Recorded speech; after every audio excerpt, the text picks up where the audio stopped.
PDF के लिए Telegram join करें। डिक्टेशन स्टार्ट होगा 5 सेकंड के बाद।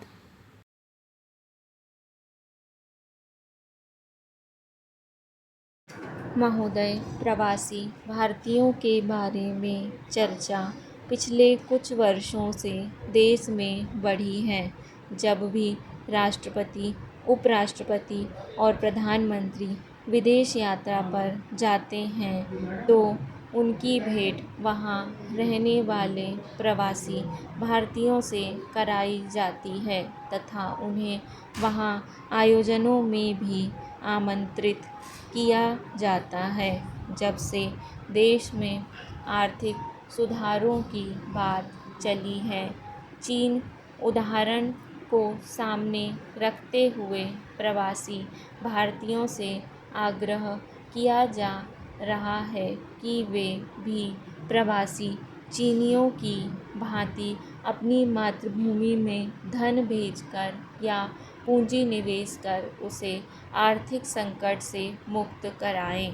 इस समय चीन में जितना भी विदेशी पूंजी निवेश आ रहा है या आया है, उसमें प्रवासी चीनियों का बहुत बड़ा भाग है।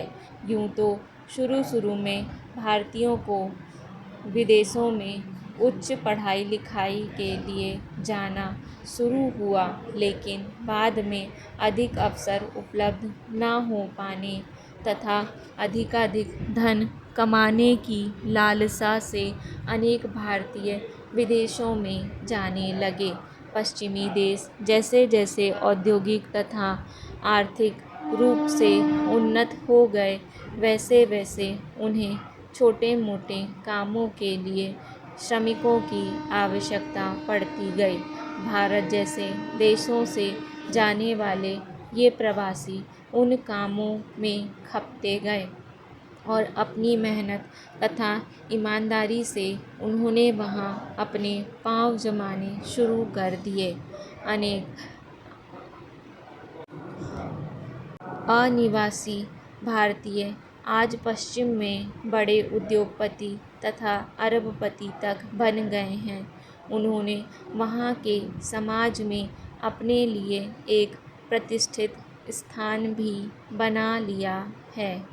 धीरे धीरे पश्चिमी देशों में जब रोजगार की तलाश में भारत से जाने वाले की संख्या बढ़ने लगी तो इन देशों के लोगों ने यह सोचा कि कहीं यह उन पर हावी न हो जाएं। प्रवासियों की इस आवक को रोकने के लिए विभिन्न पश्चिमी देशों की सरकारों ने अपने आव्रजन नियमों को कड़ा करके नए प्रवासियों के प्रवेश को कठोर बना दिया है। लेकिन प्रवासी भारतीय यहाँ अपने बेटे बेटियों, पोते पोतियों के विवाह के रिश्ते कर दूल्हे या दुल्हन को उस देश में बुला लेते हैं। विशेषज्ञ डॉक्टरों, इंजीनियरों, टेक्नीशियनों और सॉफ्टवेयर इंजीनियरों के लिए अभी भी विदेशों में रोजगार पाने के रास्ते खुले हैं। भारतीय आईआईटी संस्थान के प्रशिक्षित युवाओं की तो वैसे भी अमेरिका में भारी मांग है। भारत ने इस समय केवल गुजरात तथा पंजाब से सर्वाधिक भारतीय पश्चिमी देशों में गए हैं। महोदय, पंजाब में भी दोआबा से सर्वाधिक लोग इस समय विदेशों में हैं। कभी कहा जाता था कि दोआबा क्षेत्र में कोई ऐसा घर नहीं है जहाँ से कोई न कोई भारतीय विदेश न गया हो।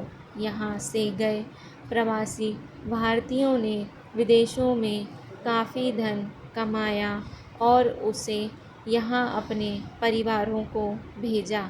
अब उन्हें अपनी विरासत से जुड़ने की आवश्यकता लगने लगी है तथा अपने देश, प्रदेश और अपने गांवों के खेत खलिहानों को देखने तथा अपने बच्चों व पोते पोतियों को दिखाने व अपनी मिट्टी से जुड़ने की उत्कंठा पैदा होने लगी है। मुझे बहुत से प्रवासी भारतीय स्वदेश आने पर मिलते हैं।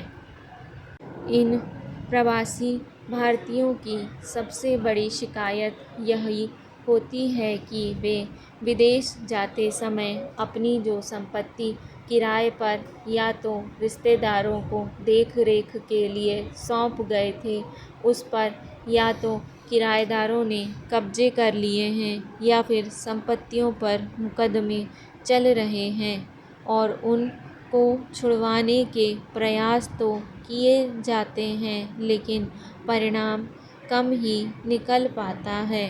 जब से नई सरकार सत्ता में आई है, तब से पुलिस भी मानवाधिकारों के उल्लंघन के आरोपों के भय के कारण ऐसे मामलों में हस्तक्षेप नहीं करती।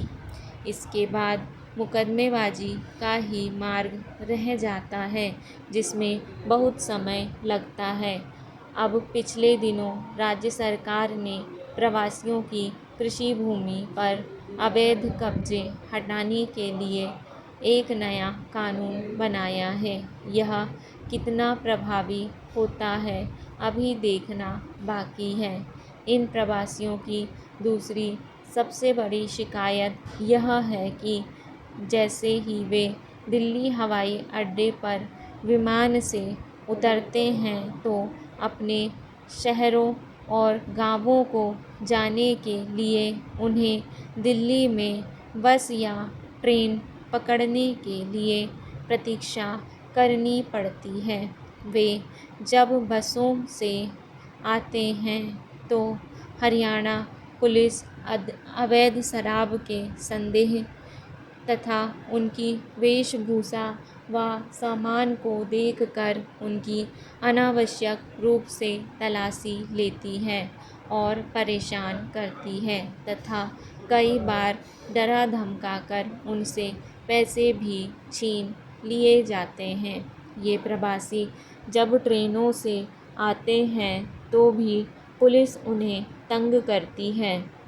इसी प्रकार टैक्सी वालों द्वारा भी इनके साथ प्रायः दुर्व्यवहार किए जाने की घटनाएं सुनने को मिलती हैं।